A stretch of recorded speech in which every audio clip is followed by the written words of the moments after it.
हाय मंडळी, कशा आहात तुम्ही? तर आज आपण बनवणार आहोत पिठलं.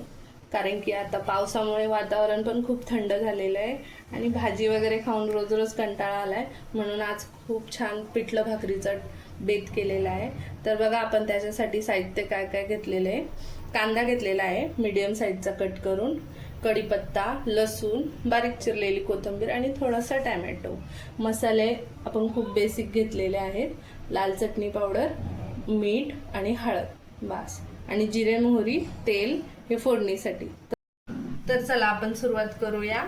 त्यासाठी मी तेल टाकते. 3 ते 4 पळ्या मी तेल टाकून घेणार आहे.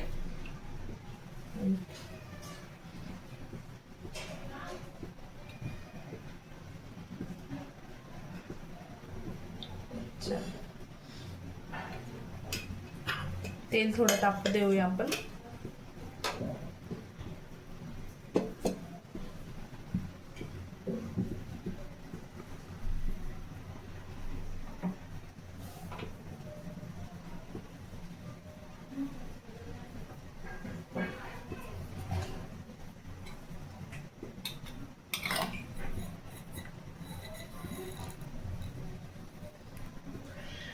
आपलं तेल तापलं की आपण 1 चमचा मोहरी टाकून घेऊया.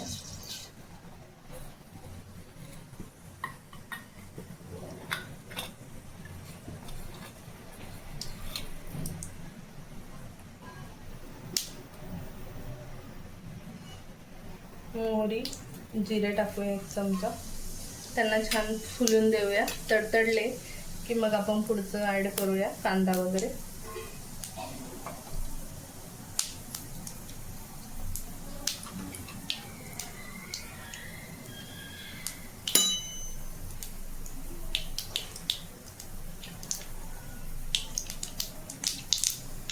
तर बघा आपले जिरे मोहरी छानपैकी तडतडले. त्यात आपण प्रथम लसूण आणि कढीपत्ता टाकून घेऊया. छानपैकी फोडणी करूया आपण.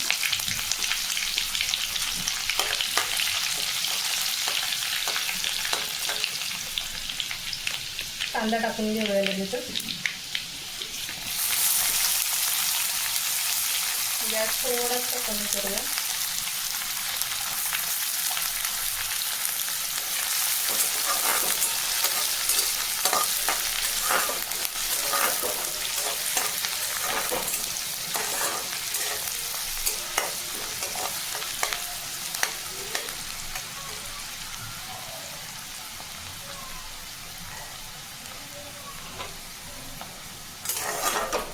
आपला कांदा आपण मस्त लाल गुलाबी रंगावर फ्राय करून घेऊया. कच्चा राहता कामा नये, नाहीतर मग ते पिठल्यामध्ये कच्चा कच्चा कांदा दाताखाली लागतो, तो काही चांगला नाही लागत.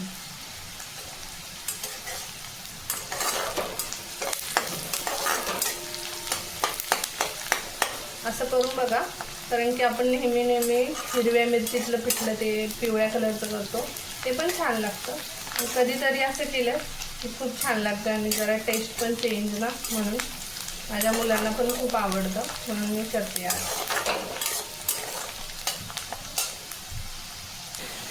तर आपण याच्यामध्ये आता टोमॅटो घालून घेऊया. आपला कांदा बघा मस्तपैकी फ्राय झालेला आहे. त्यात आता पटकन टोमॅटो घालून घेऊया. टोमॅटो थोडाच घातला आहे, कारण की पिठल्यात त्या एवढं टोमॅटो मला एवढं आवडत नाही, आणि हे लाल चटणीतलं आहे ना, त्यामुळे मी जरा कमी घातलं टोमॅटो.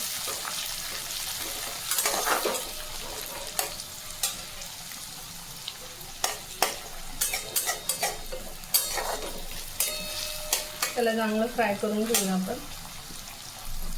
तर बघा मंडळी, इथे मी 1 वाटी बेसन पीठ घेतले. आपल्या पिठल्याची फोडणी टाकून झालेली आहे आणि त्यामध्ये आपण हे घेतलेले मसाले टाकून घेऊया.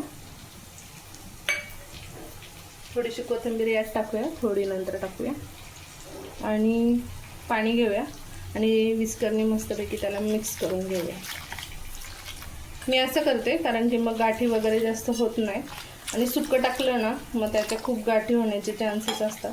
त्यामुळे मी पटकन असं फोडणीला टाकते आणि एकीकडे मिक्स करते आणि डायरेक्ट मग त्यात सोडते.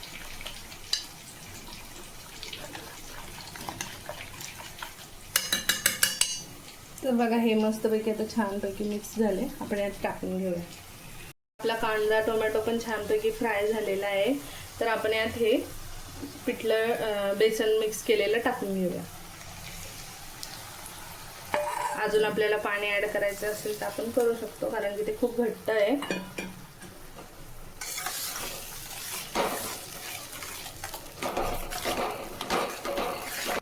तर बघा इथे आपण आता यामध्ये अजून पाणी ऍड करून घेतलेलं आहे आणि त्याला मस्तपैकी आता शिजवून घेऊया. बेसन पिठाचं असं असतं ना की त्यामध्ये एकदम जास्त थिक बनवलं तर ते चवीला नाही लागत. त्यात पाणी ऍड केलं कारण की त्याला शिजायला थोडा वेळ लागतो आणि शिजून ते अजून घट्ट होतं. त्यामुळे मी त्यात अजून 1 ग्लास पाणी ऍड केले. टोटल मी 1.5 ग्लास पाणी घेतलेलं आहे. पहिले अर्धा ग्लासातच मिक्स केलं मी आणि आता मी 1 ग्लास अजून वरून टाकले. त्याला आपण छानपैकी शिजवून घेऊया.